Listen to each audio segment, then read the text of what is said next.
I want you to imagine, just for a moment, the physical sensation of plunging over 1,000 feet beneath the surface of the ocean. Oh man, just thinking about that is intense. Right.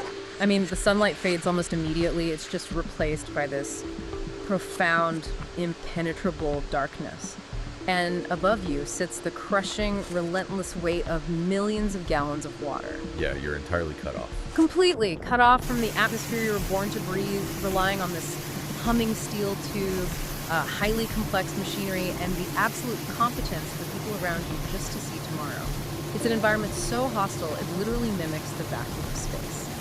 So welcome to today's deep dive. Glad to be here. We are jumping into a fascinating breakdown of how U.S. Navy sailors actually live, work, eat, and survive for months on end aboard modern nuclear submarines. Our mission today is to explore the absolute extremes of human endurance and the incredible engineering it takes to thrive in one of the most unforgiving environments on Earth. It truly is an alien world down there. And to put the scale of this into perspective for you, just consider that on any given day, while the surface world just goes on completely unaware, there are 70 U.S. nuclear-powered submarines silently moving below the waves. 70? That's wild. Yeah, it includes fast attack boats, ballistic missile submarines, and guided missile platforms.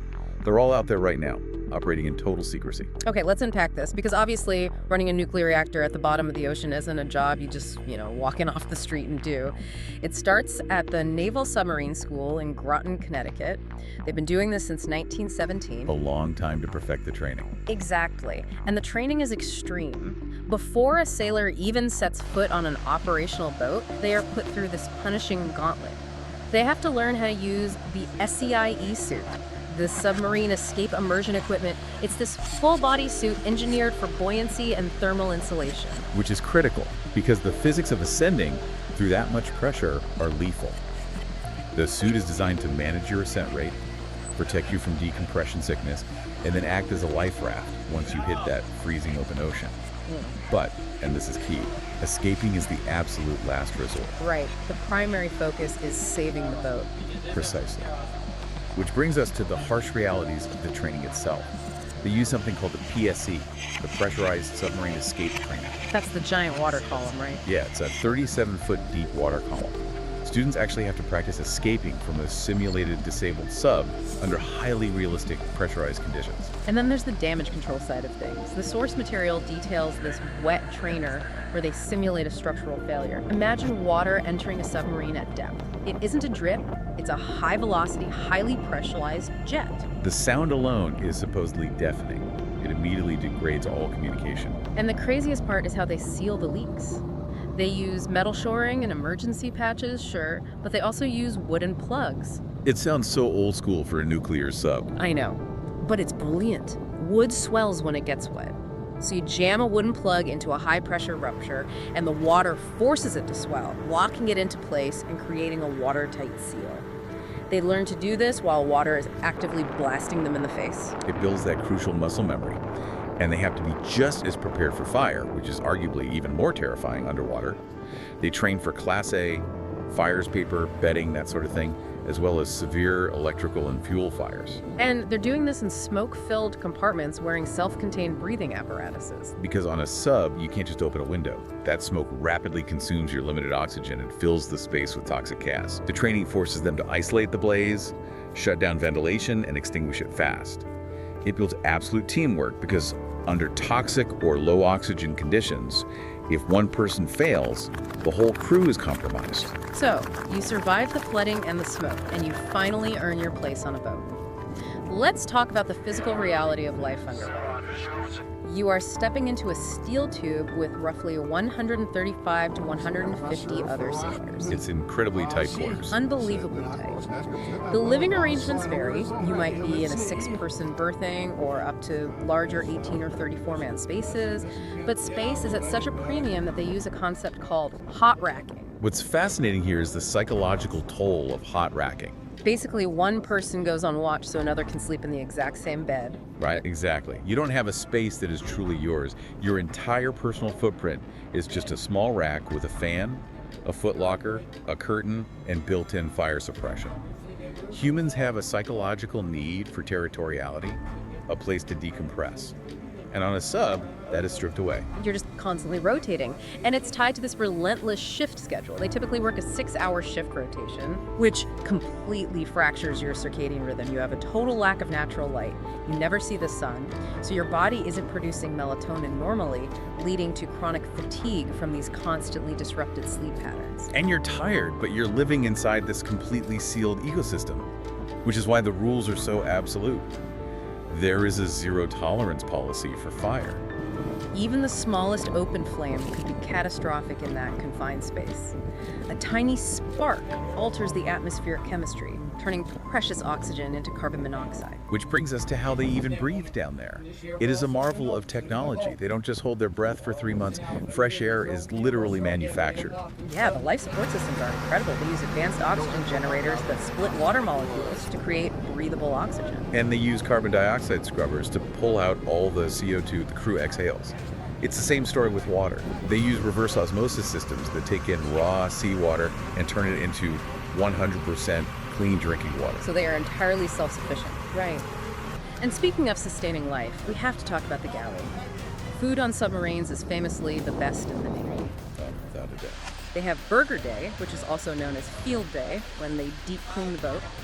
They bake fresh chocolate chip cookies, serve up hearty Italian meals, Mediterranean dishes. And there's a deep psychological reason for that. In an environment with zero windows and complete isolation, time just sort of blurs together. The galley provides a rare taste of normalcy. It's a massive morale booster. Burger Day is an anchor point in the week that tells you time is actually passing. Plus, they need high-calorie meals just to maintain energy in such a stressful, demanding environment. Absolutely.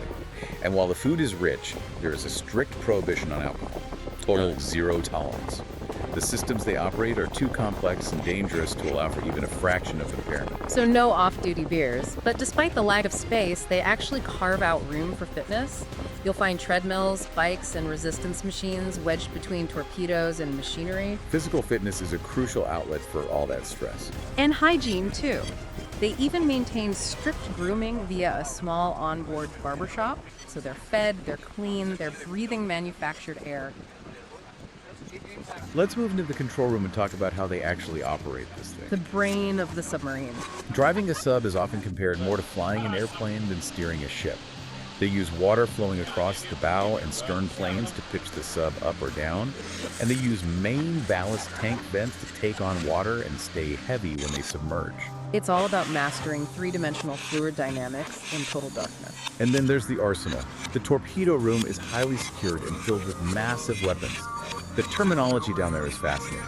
They use these heavy-duty dollies, 80-pound weights they literally call teddy bears, and these mechanical systems on rails called rabbits just to maneuver the torpedoes. The precision required is immense. And if they lose power, they rely on DC battle lanterns for damage control lighting, so they can keep operating the weapons in the dark.